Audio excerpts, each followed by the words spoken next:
नमस्कार दोस्तों। जैसा कि आप जानते हैं कि 14 जून को विश्व रक्तदाता दिन के तौर पे उसको सेलिब्रेट किया जाता है। तो आज ये जो दिन है उसके सेलिब्रेशन का क्या महत्व है, रक्तदान का क्या महत्व है और हम उसके साथ कैसे जुड़ सकते हैं, इसके बारे में बात करने के लिए डॉक्टर किशोर माहेश्वरी हमारे स्टूडियोज़ में उपस्थित है, जो मेडिकल मैनेजर हैं प्रथमा ब्लड सेंटर जो हैं उसमें। नमस्कार सर। नमस्कार जी, नमस्कार। सर, ये जो विश्व रक्तदाता दिन, उसका वो मनाने का उद्देश्य क्या है? एक्चुअल में पूरी दुनिया में 14 जून करके ऐसे वर्ल्ड डोनर्स डे सेलिब्रेट किया जाता है।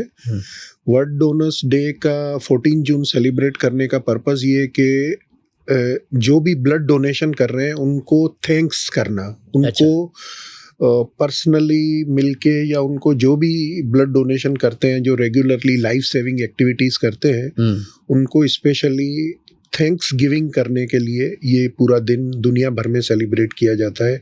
और मैक्सिमम लोगों को रिक्वेस्ट किया जाता है उनके अवेयरनेस के बारे में, ब्लड डोनेशन के बारे में, तो कि आप उसके साथ जुड़ें और ब्लड डोनेशन रेगुलर करते रहें। बराबर है। अब सवाल ये होता है कि वर्तमान स्थिति क्या है कि ब्लड डोनर्स की जो संख्या है वो संदर्भ में बात करें और जो अवेयरनेस की बात करें तो वो रक्तदाताओं की स्थिति क्या है? नॉर्मली हमारे पास जो इंडियन पॉपुलेशन की अगर मैं बात करूं तो हमारे पास ब्लड डोनेशन 2% है। हमारी जो पॉपुलेशन है वो 2.5% पॉपुलेशन ब्लड डोनेशन करती है। और स्टिल जो हमारे पास रिक्वायरमेंट है वो 3 to 4% से ज़्यादा की है। मिनिमम 3 to 4% का ब्लड का रिक्वायरमेंट रहता है। तो ये जो 2% का गैप है, ये सिंस लॉन्ग बैक, काफ़ी दिनों से पहले ये 5% का होता था, अभी ये कम होके 3 से 4% में आया है।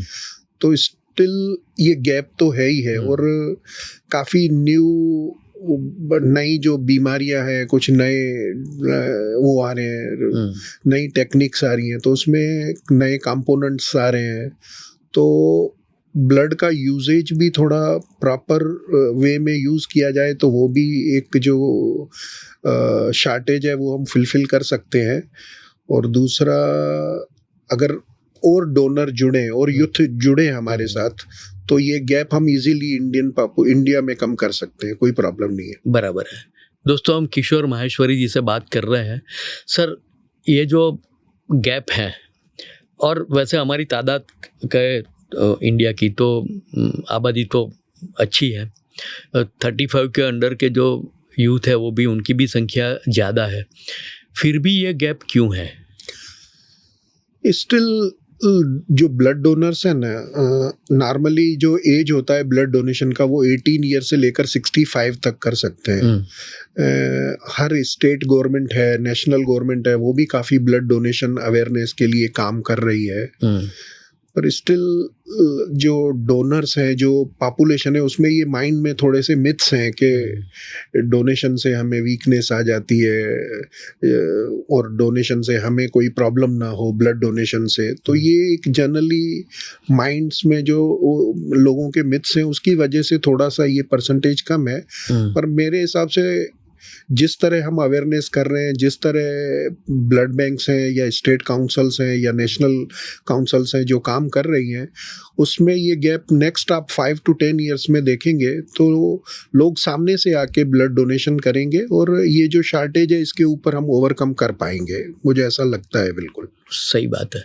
दोस्तों, हम डॉक्टर किशोर माहेश्वरी जी से बात कर रहे हैं। सर, ये जो रक्तदान करने के लिए कोई इच्छुक हैं तो उसकी उम्र क्या होनी चाहिए मिनिमम, और स्वास्थ्य की स्थिति क्या होनी चाहिए?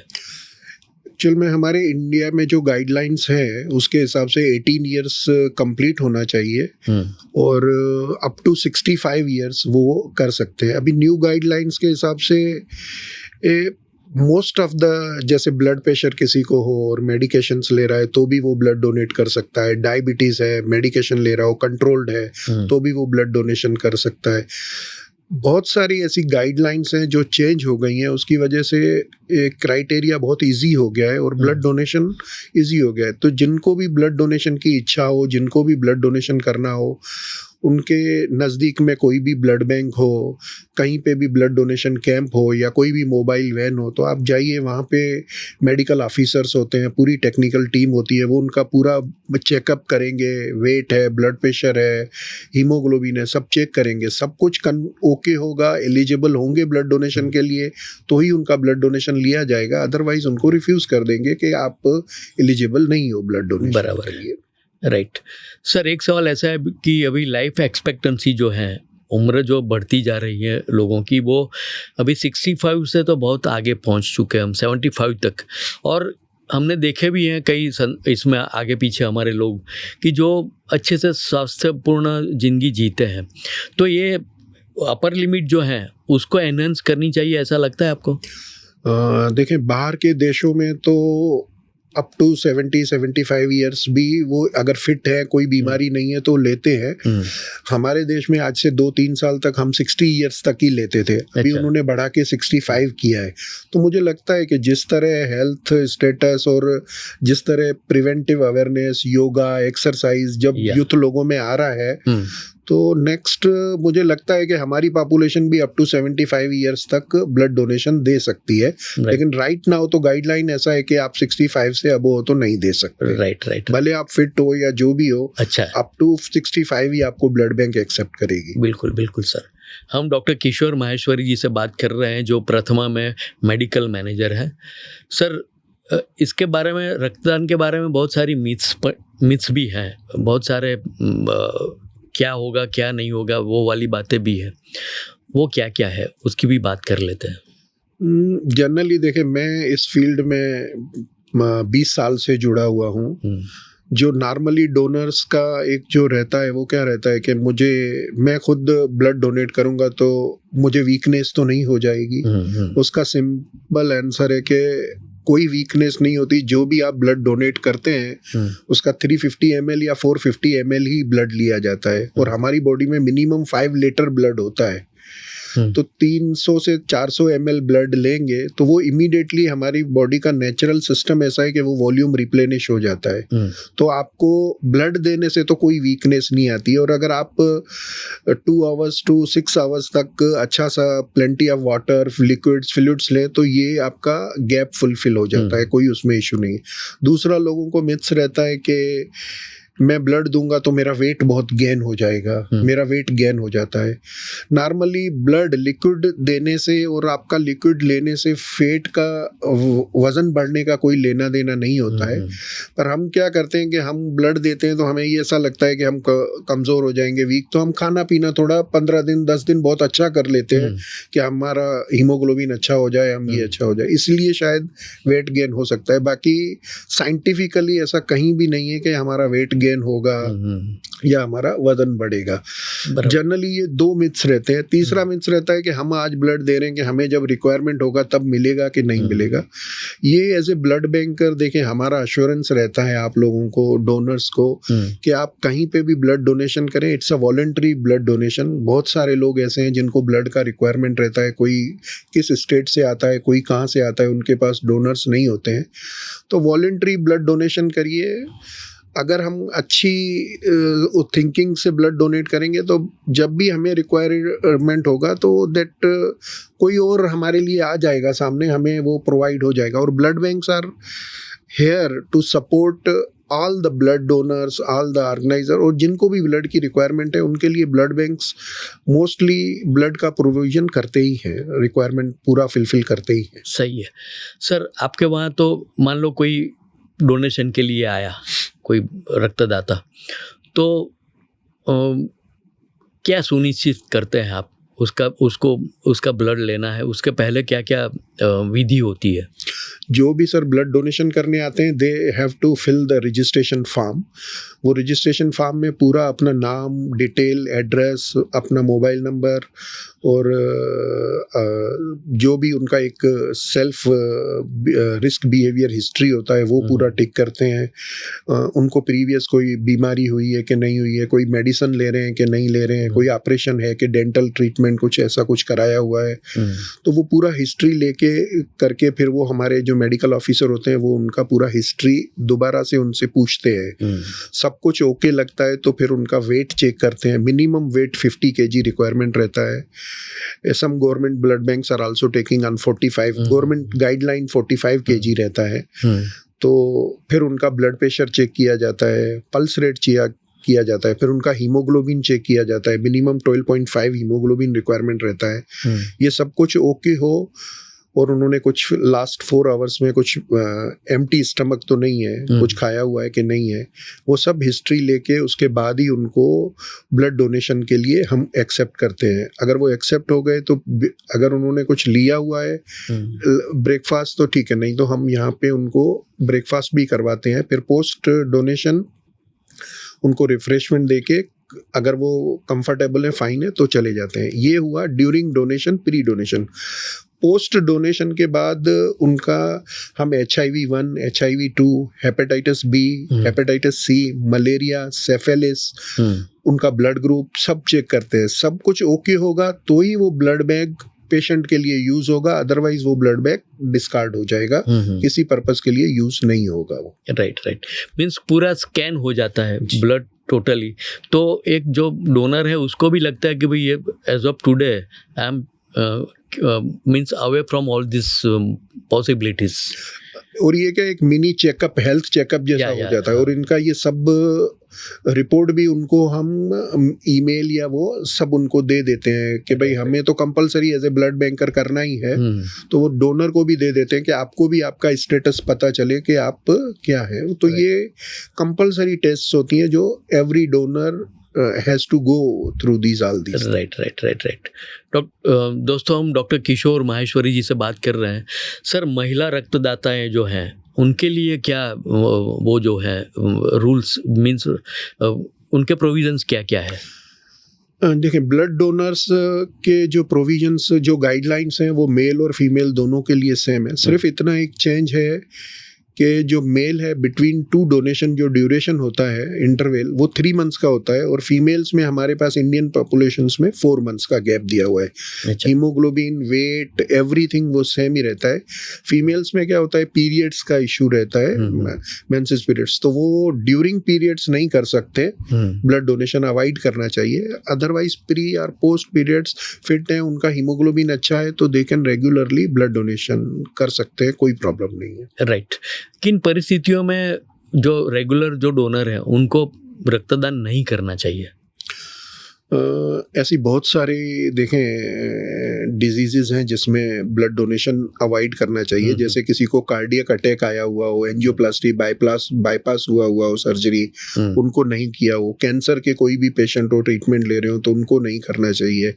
HIV, हेपेटाइटिस बी ये पॉजिटिव हो, सी, उनको ब्लड डोनेशन नहीं करना चाहिए। तो ऐसी बहुत सारे कंडीशंस हैं जिसमें आप डायबिटीज हो, इंसुलिन ले रहे हो तो फिर आपको नहीं करना चाहिए। तो इसीलिए मैंने कहा कि जो जहाँ पे भी ब्लड डोनेशन करने चाहें वहाँ आपको कोई भी बीमारी हो, कुछ भी आप कर रहे हो तो आप अपना करेक्ट हिस्ट्री दीजिए। तो क्या है, सामने जो डॉक्टर आपका हिस्ट्री ले रहा है उसके ऊपर वो डिसाइड कर पाएगा कि आपका ब्लड डोनेशन लेना है कि नहीं लेना है। तो जहाँ पे भी ब्लड डोनेशन करिए वहाँ पे अगर आपको माइनर सा भी प्रॉब्लम है तो वहाँ पे उनके डॉक्टर को बताइए, उनकी टीम को बताइए, तो वो देखेंगे अगर एलिजिबल होगा ब्लड डोनेशन तो लेंगे, otherwise they will refuse for that. Right. दोस्तों हम डॉक्टर किशोर माहेश्वरी जी से बात कर रहे हैं। सर, आपका 20 साल का एक्सपीरियंस है, बहुत सारे रक्तदाता आपको मिलते भी होंगे, उनको क्या लगता है ये जो डोनेशन है ये अलग और डोनेशन से ये डोनेशन क्या अलग लगता है उनको? सर, हमारे पास 100 टाइम प्लस भी डोनर हैं। रिसेंटली हमने एक प्रोग्राम भी किया था जिनको इन डोनर को फेलिसिटेट किया, तो काफ़ी ऐसे डोनर हैं जो रेगुलर जो ब्लड डोनेशन करते हैं एवरी 3 मंथ्स, उनको माइंड में होता है कि 3 मंथ्स मुझे हुए हैं, चाहे हमारी ओर से रिकॉल उनको जाए, रिमाइंडर जाए कि नहीं जाए, वो अपने आप से आ जाते हैं वहाँ पे ब्लड डोनेशन करने के लिए। वो उनका ऐसा एक्सपीरियंस रहता है कि हम डोनेट नहीं करते हैं तो एक वो क्या किसी को कोई एक हैबिट हो जाती है कि भाई ये एक कुछ मिसिंग है ऐसा, ये कुछ मिसिंग है लाइफ में, या। तो वो ऐसा रहता है। और डोनर्स का बहुत अच्छा फीडबैक रहता है कि, और काफ़ी ऐसे जो 1 बार 2 बार 3 बार रिपीट डोनेशन हो जाते हैं तो वो अपने साथ 1 या 2 लोगों को लेके ही आते हैं। तो एज ए एम्बेसडर वो काम करते हैं ब्लड डोनेशन अवेयरनेस के लिए कि हम ब्लड डोनर हैं, तो उनका टारगेट रहता है कि नेक्स्ट 3 मंथ्स में मुझे तो जाना ही है, एक किसी और को ले जाना है। तो अपनी वाइफ को इन्वॉल्व करते हैं, पहले अपनी फैमिली में बच्चों को उस पे पूरा कंसिडर करवाते हैं, फिर कोई फ्रेंड सर्कल है या अपनी ऑफिस में है या कहीं पे कॉलेज यूनिवर्सिटी, तो वहाँ पे कोई ब्लड डोनेशन कैंप ऑर्गेनाइज करते हैं। तो इस तरह डोनर बहुत अच्छे तरीके से जुड़ जाते हैं और उनकी लाइफ के लिए तो वो समझ जाते हैं कि ये बहुत अच्छा बेनिफिट है, सोसाइटी के लिए है, तो और भी लोगों को जोड़ते हैं। It's a wonderful experience with all donors, very nice. Sir, जो डोनर है अभी, चलो उसको खुद को वो तो तंदुरुस्त है, तो उसको वो ब्लड वापस लेने की ज़रूरत नहीं पड़ेगी या रिप्लेसमेंट की ज़रूरत नहीं पड़ेगी, लेकिन मान लो उसको उसकी फैमिली में किसी को ज़रूरत है, तो ये केस में ब्लड बैंक कुछ हेल्प करती है? सर, ब्लड बैंक, कोई भी ब्लड बैंक हो, वो ऑलवेज अपने डोनर्स और जो भी ब्लड डोनेशन कैंप ऑर्गेनाइज करते हैं उसके लिए एक अलग से स्टॉक मेंटेन करती है कि कभी भी उनको ज़रूरत हो तो देखें, ब्लड एक ऐसी चीज़ है, एक समटाइम कोई ऐसा ग्रुप हो या कुछ हो जो हमारे पास नहीं अवेलेबल हो, तो हमारे पास डोनर का डेटाबेस रहता है, हम डोनर को बुला के वो उनको अरेंज करवा देते हैं। तो ब्लड बैंक का ये फर्स्ट प्रायोरिटी रहता है कि डोनर्स और हमारे जो ब्लड डोनेशन कैंप ऑर्गेनाइजर्स हैं उनको प्रायोरिटी बेसिस पे ब्लड दिया जाए। उनको हमारा पूरा एफर्ट रहता है कि किसी भी बेस पे रिफ्यूजल नहीं दिया जाए ब्लड का। बाकी सोसाइटी में भी अगर ब्लड बैंक में अवेलेबल है तो कहीं से भी रिक्वेस्ट आए, चाहे वो ब्लड बैंक की रिस्पॉन्सिबिलिटी है डोनर्स को प्रोवाइड करना और देना। क्योंकि उनका शेल्फ लाइफ और टाइम ऐसा होता है कि ब्लड को आपको इमीडिएट यूज करना है और जो मांगने आ रहा है उनको ज़रूरत है, तभी वो ब्लड के लिए ब्लड बैंक में आया है। तो हमारी यही रहती है कि हमारी ब्लड बैंक से विदाउट ब्लड कोई रिटर्न नहीं जाए, हमारा ये फर्स्ट प्रायोरिटी रहती है। राइट। दोस्तों, हम डॉक्टर किशोर माहेश्वरी जी से बात कर रहे हैं। सर, होल ब्लड तो अभी बहुत कम पेशेंट्स को दिया जाता है, तो वो कैसे, उसमें कंपोनेंट्स कौन कौन से आप यूज़ करते हो? 4 कंपोनेंट्स, ऐसे मैंने कहीं पढ़ा था कि 4 कंपोनेंट्स उसके अलग से दिए जा सकते हैं, तो उसकी भी थोड़ी बात कर लेते हैं। नॉर्मली प्रीवियस क्या होते थे, जो भी आप ब्लड डोनेट करते हो ये होल ब्लड की फॉर्म में करते हो और होल ब्लड ही पेशेंट को इश्यू किया जाता था, तब ये कंपोनेंट और ये नहीं होता था। आज से 20-22 साल 25 साल पहले यहाँ से हमने ही शुरू किया फर्स्ट जो है ब्लड कंपोनेंट से। राइट। तो होल ब्लड को क्या है, आप सिर्फ 4 डिग्री के ऊपर ही रख सकते हो, 35 डेज के लिए रख सकते हो। और अगर उससे कंपोनेंट आप सेपरेट करते हैं, नॉर्मली होल ब्लड से हम 4 कंपोनेंट बनते हैं हमारे। एक आरबीसी बनता है, रेड ब्लड सेल्स जिसको बोलते हैं, जो मेजॉरिटी जो यूज होता है, जो थैलेसीमिया के पेशेंट्स हों, जो एक्सीडेंट केसेस हो, गायनिक पेशेंट्स हों, उसमें ये यूज होता है और उसको 4 डिग्री के ऊपर आप रख सकते हो और 42 डेज के लिए ही रख सकते हो। दूसरा कंपोनेंट बनता है प्लेटलेट्स, जिनको बोलते हैं, हम आरडीपी बोलते हैं। ये सिर्फ 5 डेज के लिए आप रख सकते हो, 22 डिग्री के ऊपर आप इसको शेल्फ टेम्परेचर पे रख सकते हैं। शेल्फ लाइफ इसका 5 डेज रहता है। और ये जो ब्लड कैंसर्स के पेशेंट हैं, जो आपने डेंगू मलेरिया में प्लेटलेट का रिक्वायरमेंट रहता है, तो वो रहता है। तीसरा कंपोनेंट बनते हैं FFP, फ्रेश फ्रोजन प्लाज्मा, जिसको प्लाज्मा येलो पार्ट होता है, liquid part.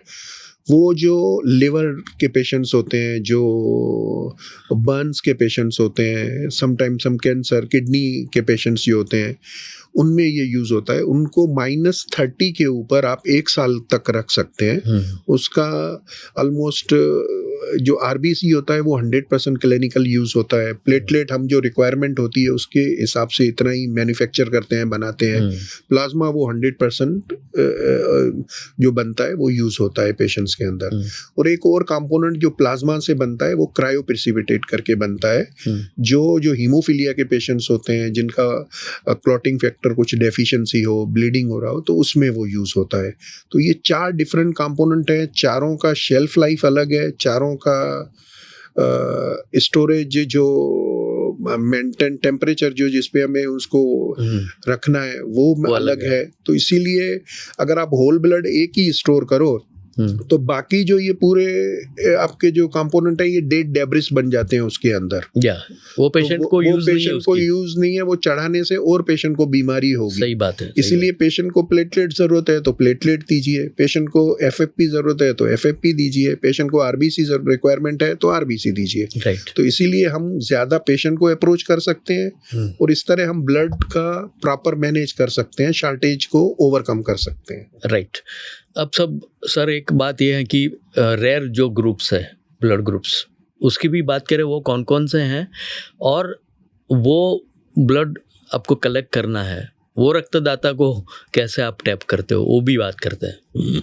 Sir normally negative groups जो है ना वो सब रेयर ग्रुप्स हैं। हमारे पास एबीओ ब्लड ग्रुपिंग सिस्टम है, उसके हिसाब से A blood group, B blood group, O blood group, A positive A negative, B positive B negative, O positive O negative, फिर A B positive A B negative. ये these are the common groups जो हमारी population में।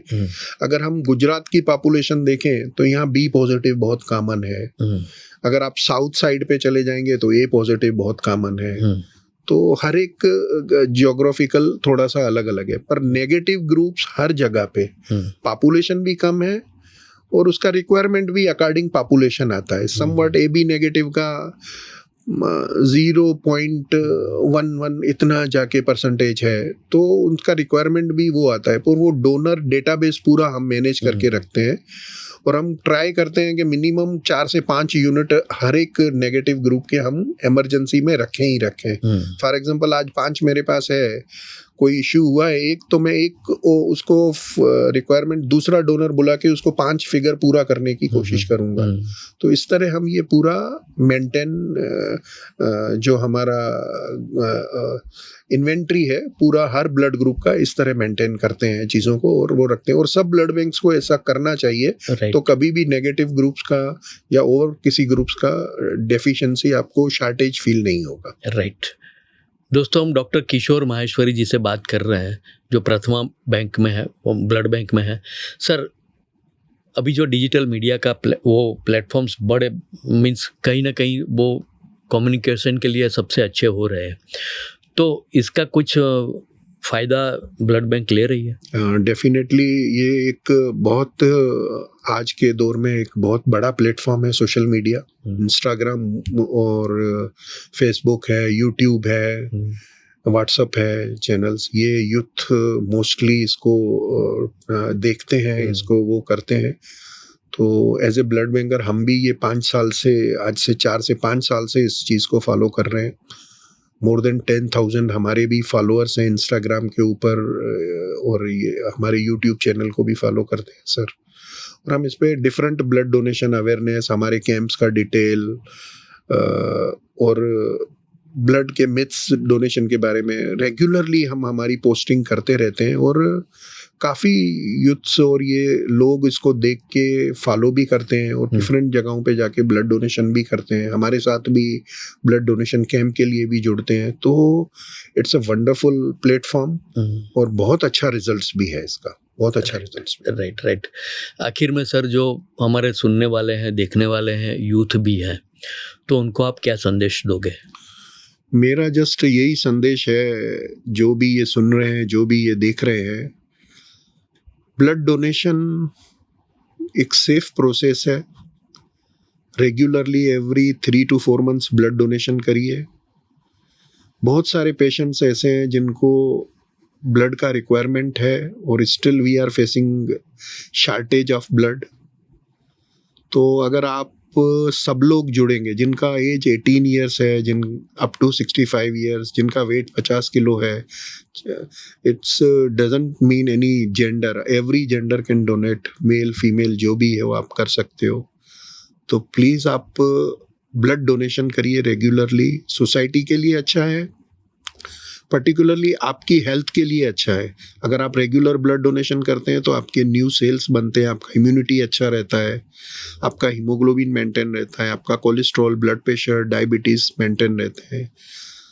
तो एक request है सब लोगों से, प्लीज़ जुड़िए इस कम्युनिटी अवेयरनेस कैंपेन में। आप भी 10 लोगों को बताइए, अवेयर करिए, ब्लड डोनेशन के इम्पोर्टेंस बताइए और सोसाइटी के लिए कुछ अच्छा काम करिए और हमें सपोर्ट करिए। Thank you so much, thank you so much sir. Thank you sir, आपने बहुत अच्छे से ये इसके बारे में, रक्तदान क्या है, कैसे करना चाहिए, क्या क्या है उसके क्राइटेरियाज है, कैसे वो परफॉर्म होता है, उसकी बात की। रेडियो एलजे की ओर से मैं आपका धन्यवाद अदा करता हूँ। थैंक यू वेरी मच, आपने टाइम दिया, बुलाया Thank हमें। Thank you so much, thank Thank you you, so sir. Much. Thank you.